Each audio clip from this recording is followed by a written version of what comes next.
Today at 6, the Queen's coffin is now lying in state in the Palace of Westminster for the public to pay its final respects. It follows a solemn procession from Buckingham Palace with a horse-drawn gun carriage bearing Her Majesty.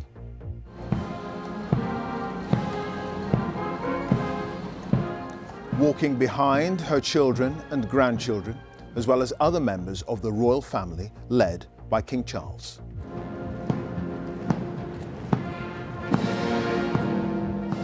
Thousands of people witnessed the procession, some overcome by the emotion of the moment.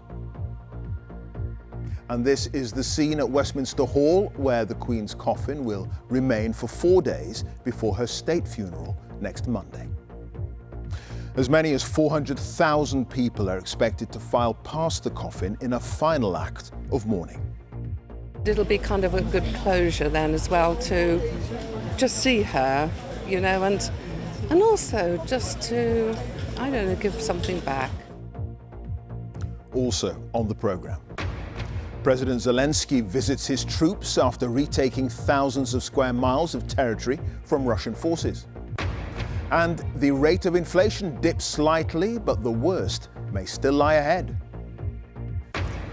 And stay with us here on BBC News, where we will bring you continuing coverage of events plus analysis from our team of correspondents in the UK and around the world.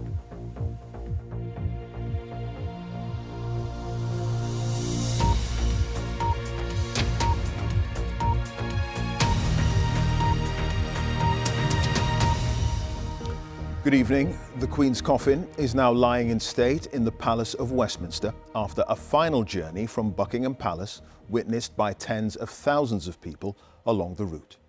She was accompanied by King Charles and his sons, as well as other members of the royal family, walking behind the horse-drawn gun carriage bearing Her Majesty.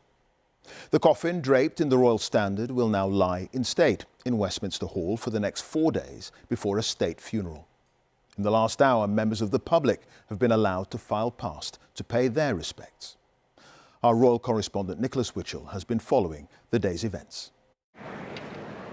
In a setting that is so familiar, where so often and so recently there has been celebration, today an event of the greatest solemnity. On the pavements around the palace and along the Mall, spectators were quiet and still.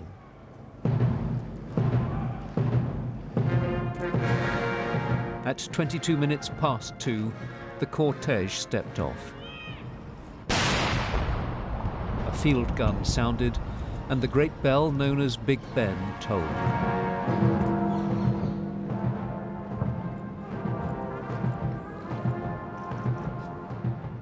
The coffin of Her late Majesty Queen Elizabeth II was brought from Buckingham Palace, where it had rested for a final night with her family.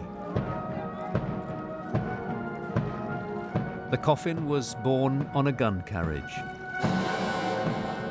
On the coffin rested a wreath and the imperial state crown.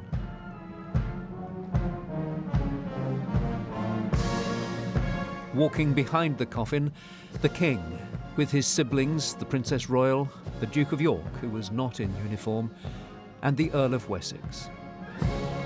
And in the row behind, Princes William and Harry, walking together 25 years after they'd followed the coffin of their mother to her funeral.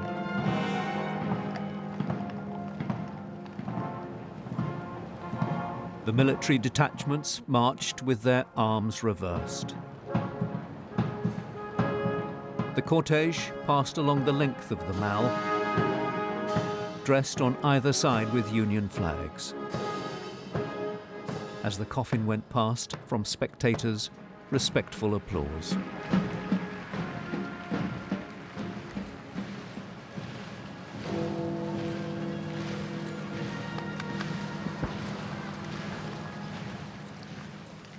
From Horse Guards, the cortege passed through the archway and onto Whitehall.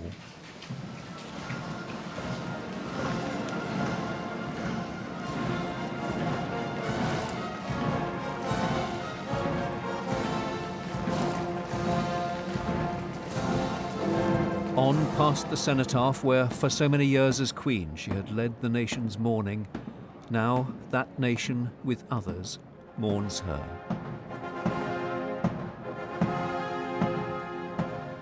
As the cortege approached Parliament Square and the Palace of Westminster, the applause from the pavements swelled.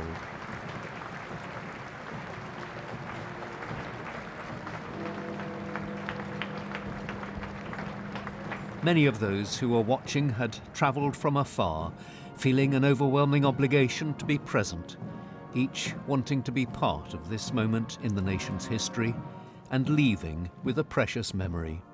Seeing the Queen on that carriage was just unbelievable, and it brings it all home that she's now gone, and we won't see her again.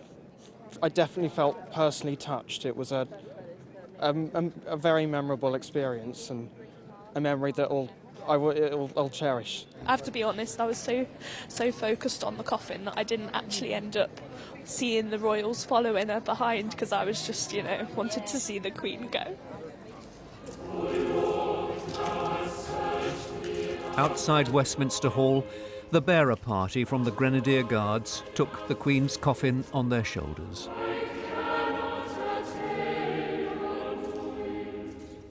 Other members of the royal family were there, watching on the left the Duchess of Sussex. The coffin, covered in the royal standard and surmounted by the Queen's crown, was placed with care on the catafalque.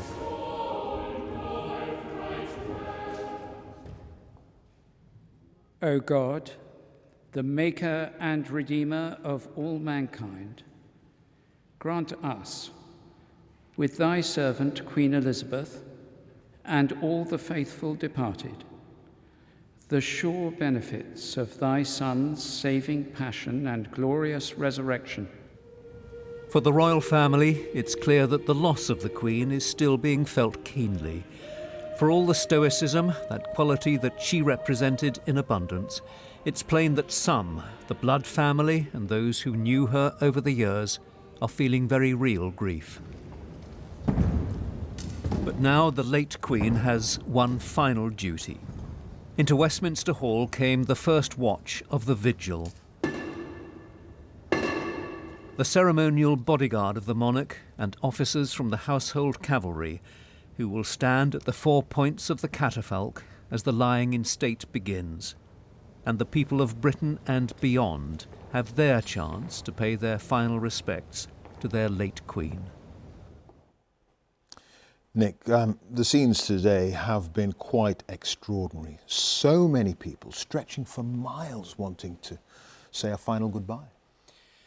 Yes, I wonder, whether we are going to see this anything on this sort of scale or of this intensity again. These are images of immense power. The procession this afternoon and now, as you say, the lying in state. These are the latest pictures now from Westminster Hall, and I've been watching them over the past hour, and I think so many people come into Westminster Hall from outside and they're really rather awestruck, first of all, in this ancient hall and this really extraordinary sight.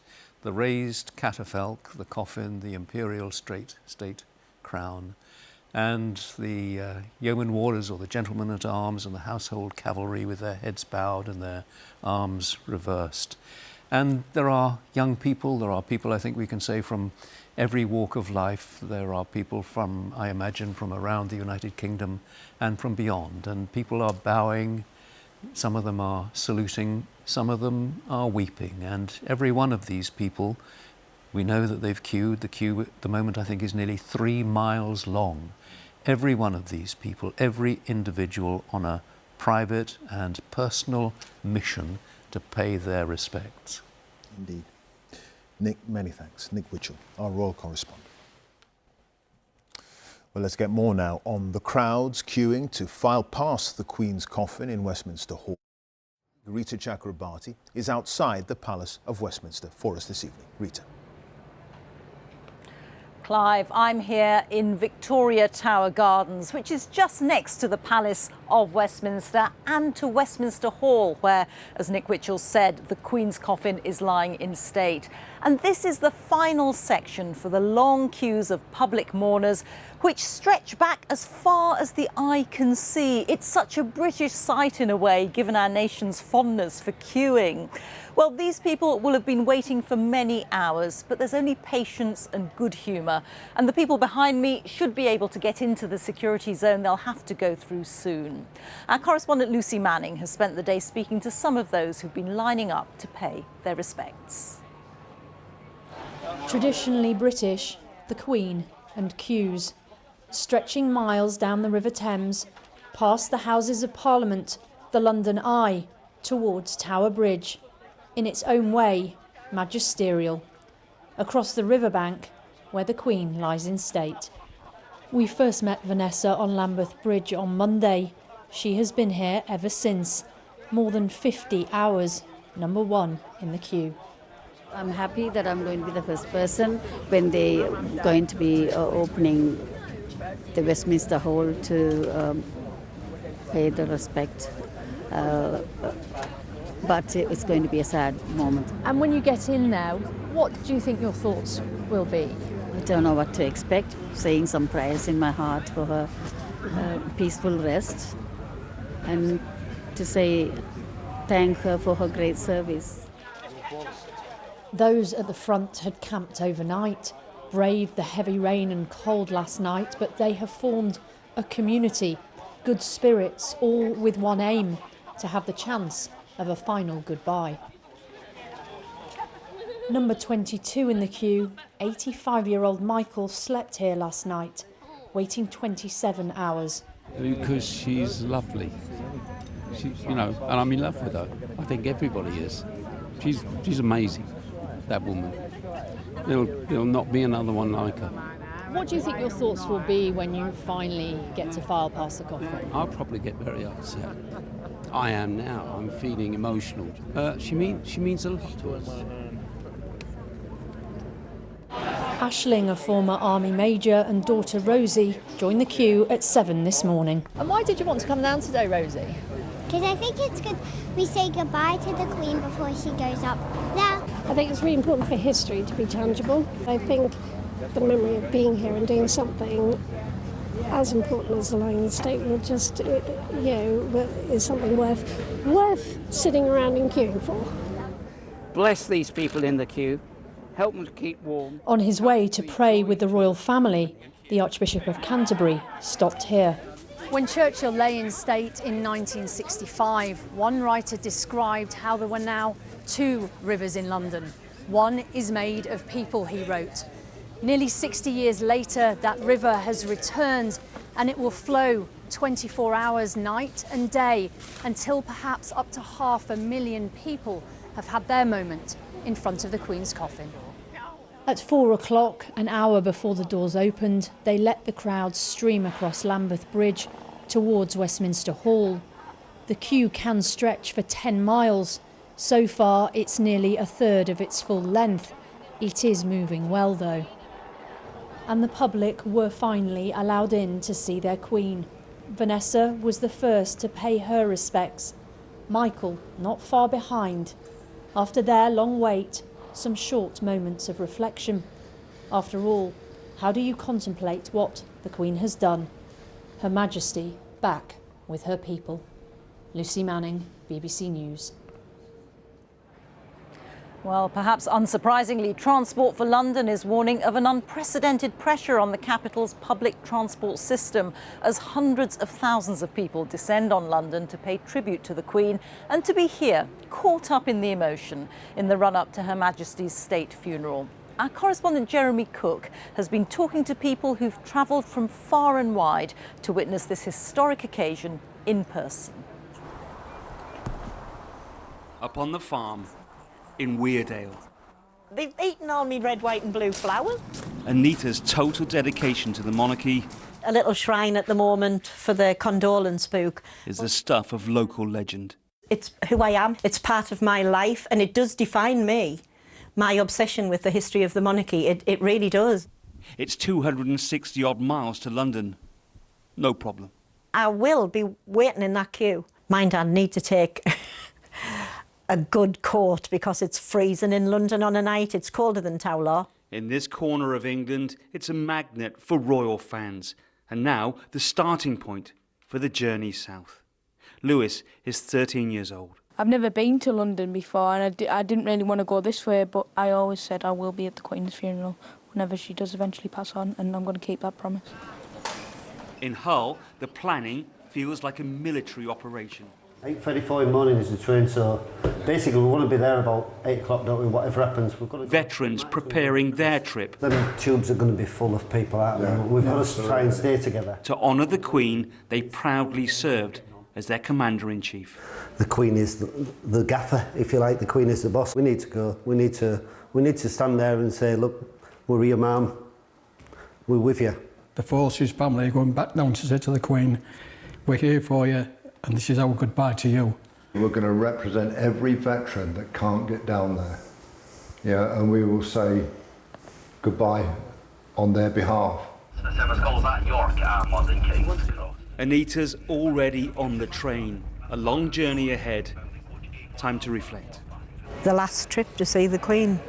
It's her final journey, it's my final journey. To see her anyway. No more Queen's speech at Christmas. People across the West Midlands are continuing to pay tribute to Her Majesty. The focus is on London. We're going to have to queue all the way over this bridge and all the way around here. But the loss of the Queen is felt in every community. What's the river in London? It's called the River Thames. It is, yes. From Birmingham, Emily will be taking Freddie and James to the capital. It really is a part of history, and I think particularly for the boys, there's just no better way for them to learn about it than actually experiencing it. The wait will be long. It will be long, but is it important for you to pay your respects to the Queen? Yep. Are you looking forward to it? Yep. Horse Guards parade this morning, and Anita's arrived early, along with others from every corner of the realm. You made it! Yes. It's a long way from the farm. It is a long way from the farm. A sombre celebration for the life of the Queen. Their Queen. Her Queen. We've got her here, so I can't even become to describe the devastation.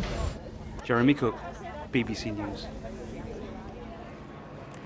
Well, people continue to fill up the waiting zones, and as you can see here in these pictures, there's a zigzag area on this side of the river just before people get close to the Palace of Westminster behind me. This is an operation that's due to last 4 more full days, so there are preparations for a queue that could stretch for as long as 10 miles in all. And you can see where it starts on the other side of the river and then over Lambeth Bridge, which is ahead of me. The atmosphere here is quiet, it's respectful, and people have a lot of stamina. Many have been here for many hours, but we've heard no complaints.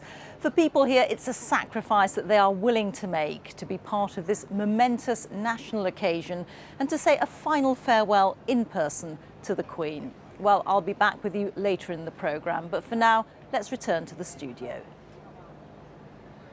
Rita, thank you. My colleague Rita Chakrabarti there.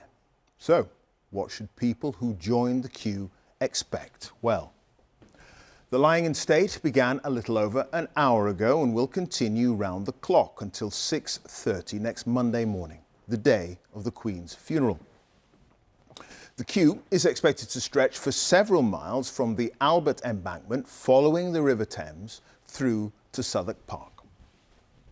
Now, wristbands will be given out once people join the queue, but there's a warning: the wait could be several hours, possibly even overnight, to see the Queen's coffin. Airport-style security will be in place once visitors have crossed Lambeth Bridge and reached the Palace of Westminster before entering Westminster Hall. There'll also be a separate accessible route highlighted here in purple, beginning at Tate Britain. Local venues and museums, including the National Theatre and Shakespeare's Globe, will stay open for extended hours for refreshments and comfort breaks. There will also be more than 500 portaloos along the route, but people are being asked to respect the dignity of the event and remain silent and dress appropriately while inside the Palace of Westminster. Filming, photography and the use of mobile phones won't be allowed inside. Well, the BBC is offering a continuous 24-hour view of the Queen's lying in state for those who won't be able to pay their respects in person and can't make it to London, or who are physically unable to queue. The service is available on the BBC homepage, the BBC News website and app, the iPlayer on BBC Parliament and the red button. It is 20 minutes past 6. Our top story this evening.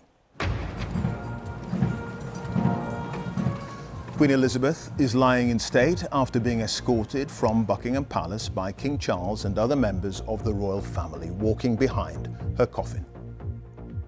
This is the scene at Westminster Hall, where people are filing past to pay their respects ahead of a state funeral next Monday.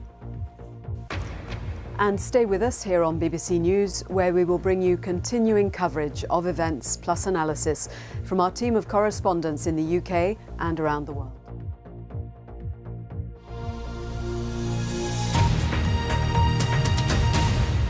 We're going to move on to other news now, and President Zelensky says Ukrainian forces have retaken more than 3,000 square miles of territory in the east of the country. Moscow confirmed it had withdrawn from some key towns, saying the retreat would allow its troops to regroup. Russia still holds around a fifth of Ukraine, but President Zelensky has vowed to drive all Russian forces out of the country. So, how surprising is his counter-offensive? Well, our international editor, Jeremy Bowen, is here with his analysis. Jeremy. Thank you, Clive. Well, Russia has suffered a serious defeat. This is Ukraine's biggest victory since they stopped the Russians at the gates of Kiev back in March. At the beginning of this month, the red area was occupied by Russia, and this is how it looks now. Ukraine has recaptured an area around 4 times the size of Greater London. The Ukrainians have shown that they can mount an agile, well-planned offensive. Now, it started with deception in the south. Ukrainian forces shelled important bridges, positioned soldiers, and talked about attacking along the Black Sea coast.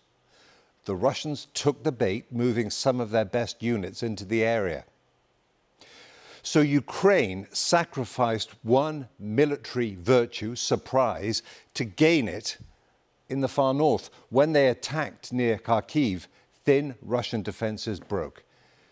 You can see from the amount of equipment that they abandoned that it was a rout, not a fighting retreat, or as the Kremlin claimed, a redeployment. More evidence of low morale. It was also another Russian intelligence failure. They were taken by surprise.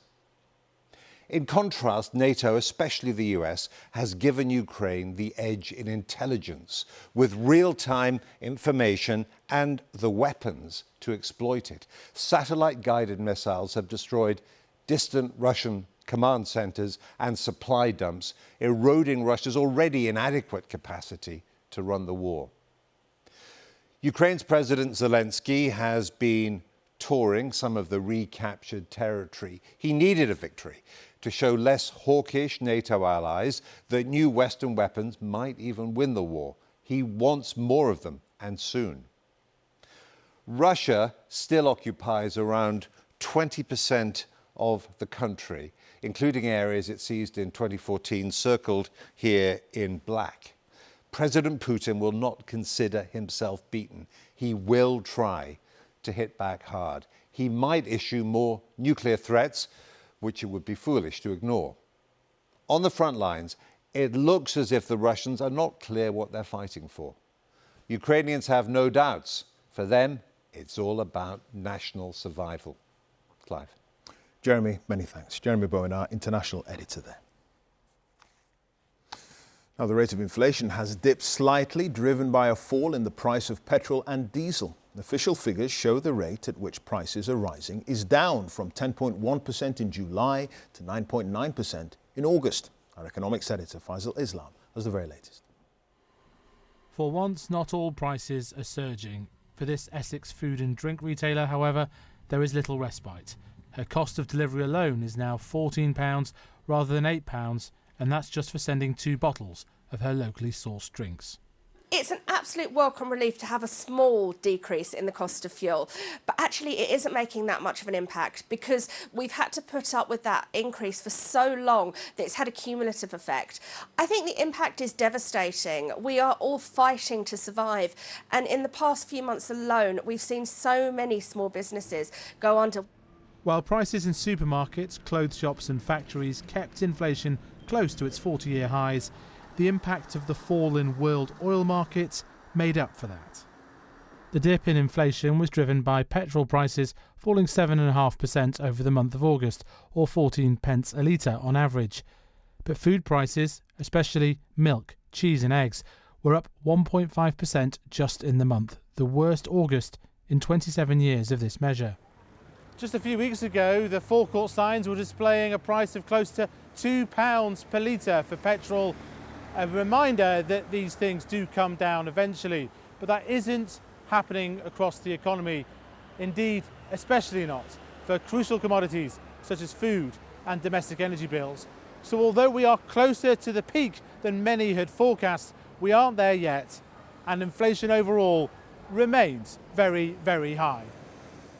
Exactly where inflation goes from here may depend on further detail next week from the new Chancellor Kwasi Kwarteng on energy, tax cuts and borrowing, and from the Bank of England, widely expected to go ahead with another bumper rise in interest rates. Faisal Islam, BBC News. Government support for businesses struggling with skyrocketing energy bills may not arrive until November. The Prime Minister, Liz Truss, had promised to provide equivalent support for companies when announcing help for households.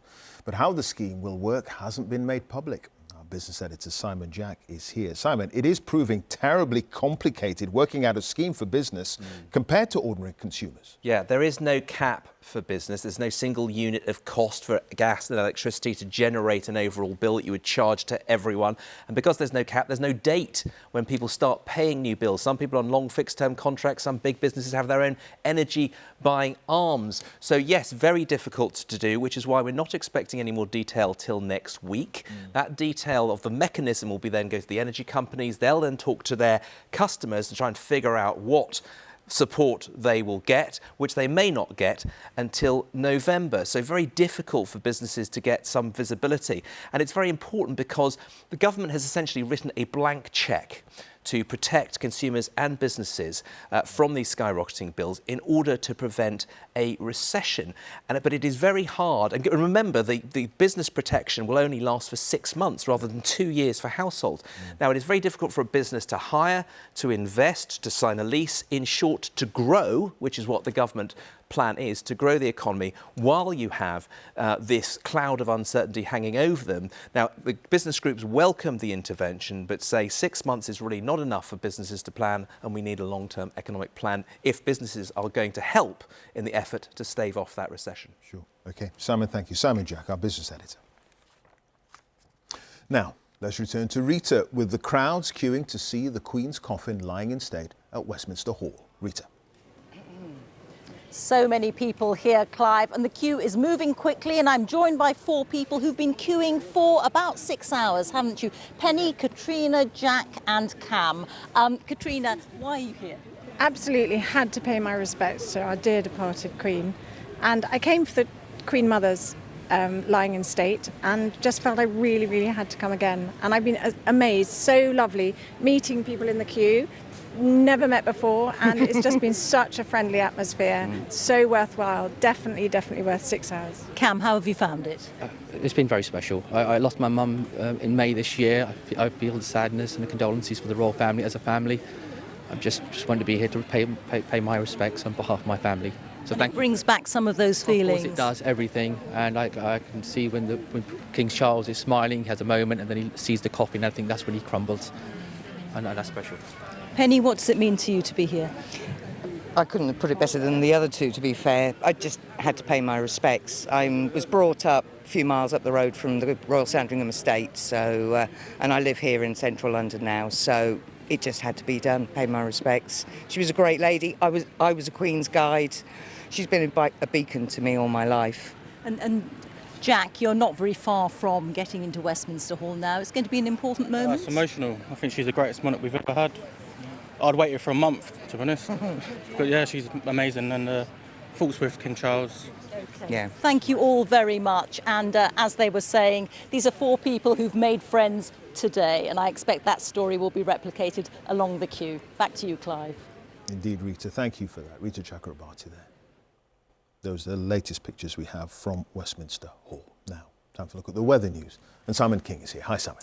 Clive, thanks very much indeed. Yeah, we saw some lovely skies there in London earlier on today. Some sunshine broke through above Buckingham Palace. Now, through this evening, we're going to keep some clear skies, actually. It could turn quite chilly, particularly around northern areas of the UK.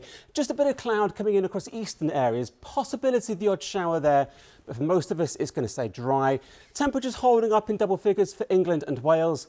But as I mentioned, quite chilly across the north, 3 Celsius in the northeast of Scotland. Now, Thursday starts off dry. Again, lots of sunshine around with those sunny spells. Possibility of a few showers again towards East Anglia, the southeast of England, just to the east of London.